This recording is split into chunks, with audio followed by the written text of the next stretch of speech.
شروع اللہ کا نام لے کر جو بڑا مہربان نہایت رحم والا ہے۔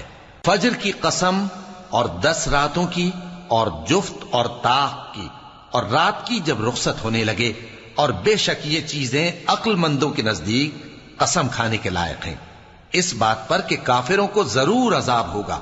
کیا تم نے نہیں دیکھا کہ تمہارے پروردگار نے قوم عاد کے ساتھ کیا کیا، جو ارم کہلاتے تھے، دراز قد مانند ستونوں کے، کہ تمام ملک میں ایسے پیدا نہیں ہوئے تھے؟ اور سمود کے ساتھ کیا کیا، جو وادی قرا میں چٹانیں تراشتے تھے؟ اور فرعون کے ساتھ کیا کیا، جو خیمے اور میخیں رکھتا تھا؟ یہ لوگ ملکوں میں سرکش ہو رہے تھے، پس ان میں بہت سی خرابیاں کرتے تھے، تو تمہارے پروردگار نے ان پر عذاب کا کوڑا برسا دیا۔ بے شک تمہارا پروردگار طاق میں ہے۔ مگر انسان عجیب مخلوق ہے کہ جب اس کا پروردگار